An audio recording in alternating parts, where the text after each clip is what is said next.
ফেরাউনের মতো নমরুদের মতো বেয়াদবরে টাইট করার জন্য আমার আল্লাহর জন্য একটা ল্যাংলা মশা যথেষ্ট ছিল। নাকের ভিতর দিয়ে যখন ঢোকে মগজের মধ্যে যায় আর কুটকুট করে কামড় দেয়। ওই সময়ে হাতের কাছে জুতা স্যান্ডেল যা যে প্রহরীরা মাথায় আঘাত করেন, নমরুদের ওই সময় ভালো লাগে। নমরুদ বলে থামাবি না, মারতে থাক।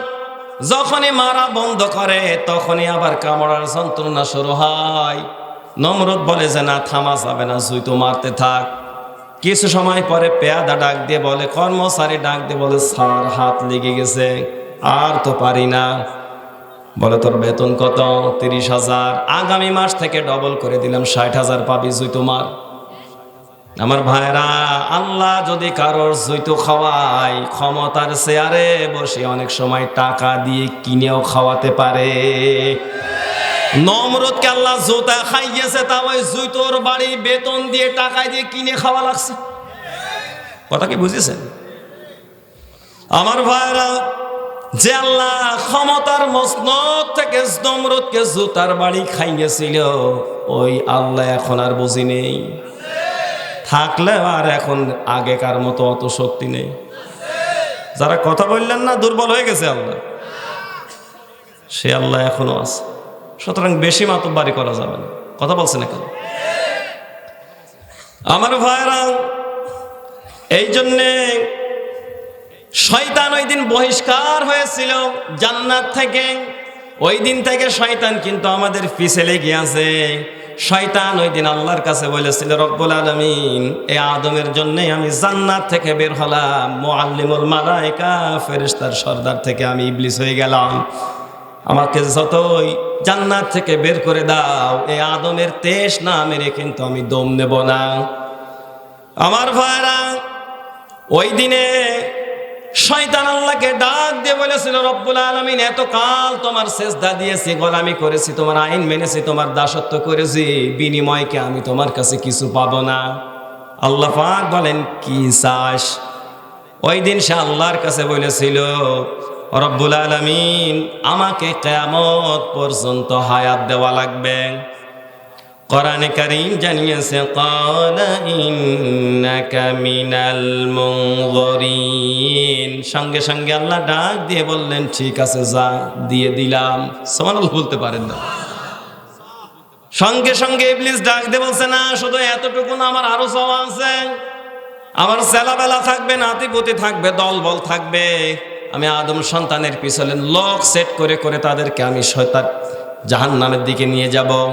কিন্তু তুমি যে রাজ্জাক, তুমি তো খাওয়ানোর মালিক, আমি তো ভালোভাবেই জানি, তুমি যদি আমার সৈন্য সামন্ত যারা থাকবে তাদেরকে যদি তুমি না খেতে দাও, তাহলে তোরা না খেয়ে মরবে।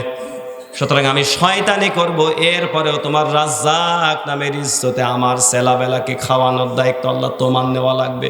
ওরে শয়তান, কত বড় শয়তান দেখেছে আমার ভাইরা। 3 নম্বরে ইবলিস ওই দিন ডাক দিয়ে বলছে, রব্বুল আলামিন, আমার আরেকটা চাওয়া আছে। বলে কি? সঙ্গে সঙ্গে এসে ডাক দিয়ে বলে, আমার আরেকটা চাওয়া আছে রব্বুল আলামিন, আমি পৃথিবীতে শয়তানি করব, তোমার বান্দারা আমাকে দেখতে পারবে না। ছোটখাটো বিষয় নিয়ে স্বামী আর স্ত্রীর ভিতরে আমি গন্ডগোল বাঁধিয়ে দেব। স্বামী স্ত্রীকে তুই তুকারি করবে, স্ত্রী স্বামীকে তুই তুকারি করবে। আছে না নেই? ওরে বাবা, আপনারা যে কায়দায় সাউন্ড দিলেন, মনে হচ্ছে প্রত্যেকটার বউ কয়। আমার ভাইরা, ছোটখাটো বিষয় নিয়ে স্বামী স্ত্রীর ভিতরে ঝামেলা বাঁধাবো, তালাক পর্যন্ত নিয়ে যাব। আর ছোটখাটো বিষয় নিয়ে আমি ভাই ভাই বিবাদ লাগাই দেব। কিন্তু এই কর্মগুলো করে আমি যখন চলে যাব, যদি তোমার বান্দারা আমাকে দেখতে পারে, এই যে শয়তান ভাই ভাই গ্যাঞ্জাম বাধায় দিয়ে এই যে হেঁটে চলে যাচ্ছে, তাহলে আমি যে শয়তানি করতেছি, আমার তো ঠ্যাং থাকবে না? থাকবে। এই জন্য আল্লাহ তোমার কাছে আমাদের চাওয়া হলো, আমি শয়তানি করব ঠিক, কিন্তু তোমার বান্দারা আমাকে দেখতে বলেন না কেন? আল্লাহ বলছে, ঠিক আছে, যা, দিয়ে দিলাম। শয়তান ওই দিন চ্যালেঞ্জ করে বলেছিল, সুম্মা লাতিয়ান্নাহুম মিন বাইনি আইদিহিম ওয়া মিন খালফিহিম ওয়া আন আইমানিহিম আন শামাইলিহিম ওয়া লা তাজিদু আকসারাহুম শাকিরিন। জোরে বলেন আল্লাহু আকবার। ওই দিন শয়তান বলেছিল, রব্বুল আলামিন আমি কসম করে বলছি, লা আকুদান্না লাহুম সিরাতাল মুস্তাকিম, শিকারীরা যেরকম শিকারকে টার্গেট করে সরল সঠিক পথের উপরে তোমার বান্দাদেরকে আমি ওই রকম টার্গেট করে ওত পেতে মুস্তাকিম সিরাতুল মুস্তাকিমের উপরে সরল সঠিক পথের উপরে বসে থাকব। আঁকা বাঁকা পথে কিন্তু শয়তান থাকে না, শয়তানের টার্গেট হচ্ছে সরল পথ। কোন পথ? শয়তান আঁকা বাঁকা পথে থাকে না, শয়তান সিনেমা হলের কাছে থাকে না, কারণ শয়তান জানে এখানে যারা আসে সবই আমার ভাইরা ভাই।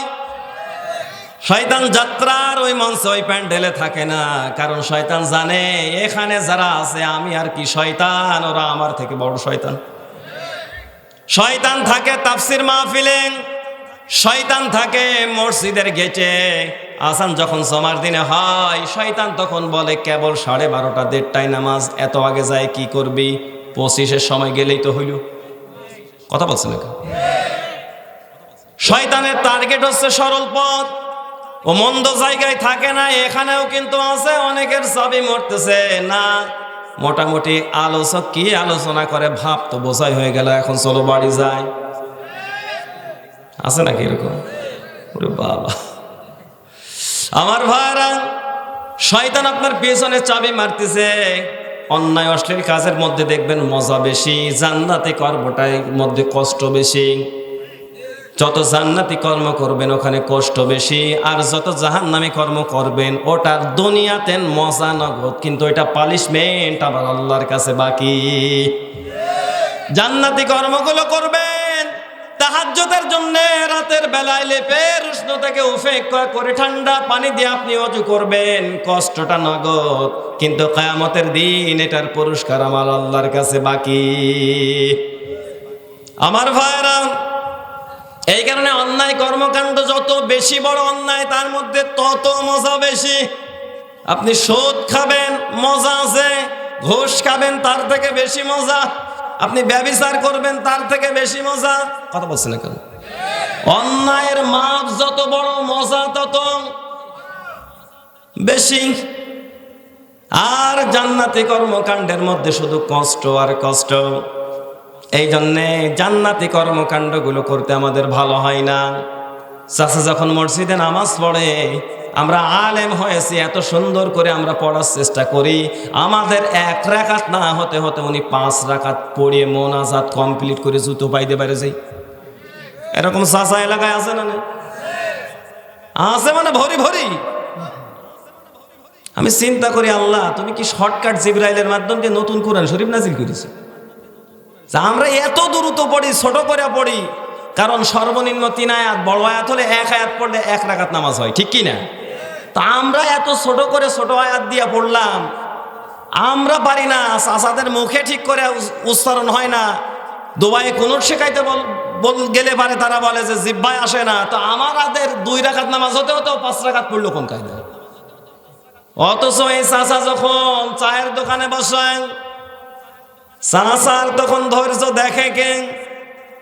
1 কাপ চা না এরকম হেলান দিয়ে চায়ের কাফে মুখ দেয়, কোন রকম একটু চায়ের চুমুক দেয় কি দেয় না, আর সিনেমা দেখে। আছে না নেই? ম্যাক্সিমাম এখন আর চায়ের দোকান না, চায়ের দোকানগুলা হয়েছে এখন ভিসিআরের দোকান। ওগুলো যাত্রার মঞ্চ, যেখানে একটু জারি গান ওখানে মুরব্বীরা, আর যেখানে খোলামেলা এখানে যুবকরা। জোরে বলেন সুবহানাল্লাহ। সুবহানাল্লাহ বলছেন। আমার ভাইরা, এই বড় শয়তান কিছু আছে এই এলাকায়, দেখবেন নামাজ নেই কালাম নেই, যায় পড়ে তাড়াহুড়ো করে যায় ওই জায়গায় বসবে, কোন রকম নামাজটা আদায় করতে করলে সলিমুদ্দি এক কাপ চা দাও। অথচ ইমাম সাহেবের অনেক আগেও বের হয়েছে, দ্রুত বের হয়ে সেখানে যায় কোনো রকম মুখের সঙ্গে চায়ের কাপটা লাগায় কি লাগায় না, লাগায় কি লাগায় না। আরে ধৈর্য, এক কাপ চা খেতে মিনিমাম সময় লাগায় 20 মিনিট। কারণ দ্রুত আবার চা ফরায় গেলে কিছু সময় পরেই তো আবার দোকানদার সিগন্যাল দেবেন, কি খবর চাচা, এক কাপেই শোধ নাকি, না হয় জায়গা ছাড়েন। কথা বোঝেন নেই, জায়গাটা তো আবার ধরে রাখা লাগবে। এই জন্য অনেক ধৈর্য নিয়ে সময় নিয়ে খায়। চাচা যখন চা খাও তোমার এত ধৈর্য, আর যখন নামাজে আসো তখন এত হুড়োহুড়ি, টের পাবা কিয়ামতের দিন তোমার তো এক পা কবরে। কথা বলছে না কেন আমার ভাইরা?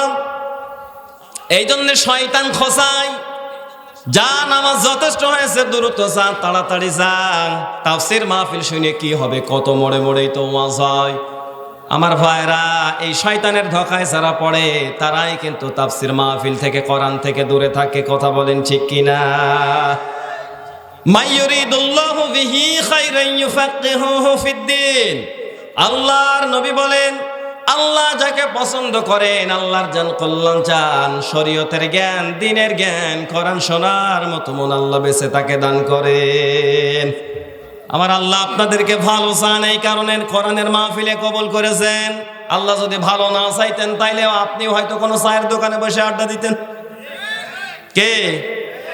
সকলকে আল্লাহ কোরআন শোনানোর সৌভাগ্য দেয় না, ঠিক কি না? এই কোরআন আল্লাহর নবী আবু জেহেলের সামনে পড়েছেন, আবু বকরের সামনে পড়েছেন।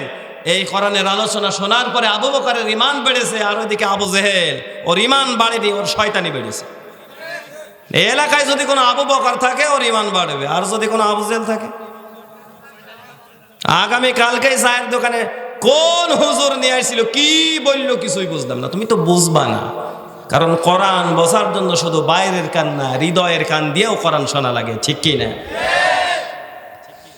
আমার ভাইরা, এরা বুঝতে পারে না, দল মতকে অগ্রাধিকার দেয়, সভাপতির পদ চলে যাবে টেনশন করে, আগামীবারে মেম্বারে দাঁড়াবে, ভোট কমে যাবে।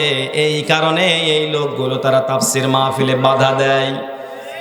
কারণ এই দেশে কোরআনে কারিমের বিরোধিতা করলে ৯৬% মুসলমান দাবি করলে ওই দেশে কোনো প্রতিবাদ নেই। আজ যদি কোরআনের মাহফিল বন্ধ করলে আল্লাহর কাছে জবাবদিহিতা করা লাগবে, দাঁড়ানো লাগবে, আল্লাহর দরবারে জবাব দেওয়া লাগবে। এই ভয় যদি থাকতো, আল্লাহর কসম, কেউ কোরআনের মাহফিলে বাধা দিত না। আজ আমরা ভুলে গিয়েছি যে আমরা আমার রবের দরবার থেকে এসেছি, আমার আল্লাহর কাছে আমাদেরকে ফিরে যাওয়া লাগবে, প্রত্যেকটা কর্মের জবাব দিয়ে জান্নাতে যাওয়া লাগবে, এটা ভুলতে বসেছি। আমার ভাইরা, আপনি নেতা হন, খাতা হন, পীর সাহেব হন, কোন কিছু দিয়ে কিয়ামতের দিনে পার পাবেন না। আল্লাহর কাছে আপনাকে দাঁড়ানো লাগবে, আপনার প্রত্যেকটা কর্মের জবাব দিয়ে জান্নাতে যাওয়া লাগবে। কথা বলেন ঠিক কিনা? আপনি যে কোরআনে কারিমের বিরোধিতা করেছেন, আল কোরআন হুজ্জাতুল লাকা ওয়া আলাইকা, বিশ্বনবী জানিয়েছেন এই কোরআন হচ্ছে দলিল। কিয়ামতের দিন এই কোরআন যদি আপনার পক্ষে সাক্ষ্য দেয়, রব্বুল আলামিন এই লোকটা কোরআনের পক্ষের লোক ছিল, তুমি জান্নাত দিয়ে দাও, মহান আল্লাহ তাকে মাফ করে জান্নাত দিয়ে দিবেন। আর যদি বলে আল্লাহ এরা জান্নাত দিও না, সেই দলের লোক যেই দলের স্লোগান ছিল হুজুরের চামড়া তুলে নেব আমরা, এলাকায় নেই, আছে মানে আপনারাই করেন। এখন আল্লাহর ওলি সাইজে বসে আছেন, মনে করছেন হুজুর কিছু জানে না। আমার ভাইরা, ওই দিন যদি কোরআনে কারিম বলে রব্বুল আলামিন কোরআন বিরোধী আন্দোলন করেছে, কোরআনের বিপক্ষে চলেছে, ইসলামের বিপক্ষে চলেছে, আমি কোরআন তোমার কাছে আজকে আমি দাবি করতেছি এই লোকটাকে জান্নাত দিও না, আপনার 14 গোষ্ঠী চেষ্টা করলেও জান্নাতে যেতে পারবে? যারা কথা বললেন না তারা পারবেন, কারণ তাদের পিছনে ওই যে উঁচু চেয়ারে বসা লোক আছে নাকি? জি আমার ভাইরা, কিয়ামতের দিনে কোনো কিছু কোনো কাজে আসবে না। ইন্নাল্লাহা লা ইয়ানজুরু ইলা সুওয়ারিকুম ওয়া আমওয়ালিকুম, তিরমিজি শরীফের হাদিস থেকে বলছে, হযরত আবু হুরায়রা রাদিয়াল্লাহু তাআলা হাদিসটি বর্ণনা করেন। আল্লাহর হাবিব বলেন, কিয়ামতের দিন কার কত টাকা পয়সা, কত সম্পদ, কত সুন্দর চেহারা, কোনো কিছু কিয়ামতের দিন আমার আল্লাহর কাছে কোনো কাজে বলেন না কেন? এখন আপনি যদি বলেন যে না আমি অমুক এলাকার 10 বছরের মেম্বার ছিলাম, আর আপনার আমল নামা যদি বাম হাতে হয়, কর্ম যদি ইসলাম বিরোধী, কোরআন বিরোধী, আলেম বিরোধী, দাড়ি বিরোধী, টুপি বিরোধী হয়, এ কথা বলার সঙ্গে সঙ্গে আমার মনে হয় খাবাসি তো কবরে রেডি থাকবে। ফেরেশতাদেরকে জাহান্নাম থেকে আনা লাগবে না, জাগায় ধোনা শুরু। আমার ভাইয়ের এই কারণে সাবধান হওয়া লাগবে। কোরআনের বিরোধিতা করবেন, জবাবদিহিতা আমার আল্লাহর কাছে আছে না নেই? আজকে আমরা ভুলে গিয়েছি, আমরা মনে করি না আমরা স্বাধীন। আমার ভাইরা, ফার্সি কবি কত সুন্দর করে বলছেন, কাগজ কাটকর ঘড়ি বানাইয়া উড়াঙ্গি হাম আসমান মে, ঘড়ি বেচারা কিয়া করেগা রশি মেরা হাত মে। একটা বাচ্চা ছেলে ঘুড়ি ওড়ানোর জন্য দোকানের থেকে কিছু কাগজ কিনছে। ঘুড়ি বোঝেন তো? ঘূর্ণি বলে কুষ্টিয়াতে, কাইট কাইট, ঘুড়ি বা ঘূর্ণি। এগুলো বানানোর জন্য কিছু কাগজ কিনছে, এরপরে শলা কাঠি যা লাগে এগুলো দিয়ে সুন্দর করে একটা ঘুড়ি বানিয়েছে। এবার আকাশে ওড়ায় দেয়। যখন আকাশে ওড়ে, যিনি ওড়ায় তার মধ্যে একটা আলাদা মজা আছে। সম্মানিত ভাইরা, ঘুড়ি ডানে গালি দেয়, বামে গালি দেয়, আর উপরে ওঠে।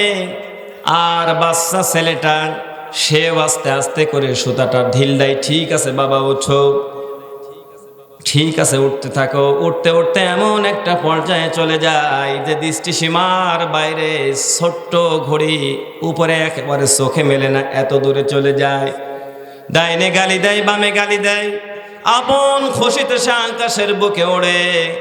ঘড়ি ওই সময় কিছু সময়ের জন্য চিন্তা করে, আমি মনে হয় মুক্ত, স্বাধীন, আমি মনে হয় ধরা সবার বাইরে। কথা বলেন ঠিক কিনা? আল্লাহ তাআলা বলছেন কাফিরদের উপমা এরকম, ফামাহিলিল কাফিরিনা আমহিলহুম রাইদা। আমিও কাফেরদেরকে এইরকম অবকাশ দিই, যা মন নাই সেনে, কিন্তু নাটায়ের সইত কিন্তু আমার হাতে। আমার ভাইরা, ঘড়ি উঠতে উঠতে দৃষ্টিসীমার বাইরে যখন চলে যায়, বাচ্চা ছেলে মনে মনে তখন চিন্তা করে আর বলে, ঘড়ি তুমি যতই উপরে ওঠো, যেদিকেই গালি দাও আর নিজেকে স্বাধীন মনে করো না তুমি আমার ধরা ছোঁয়ার বাইরে।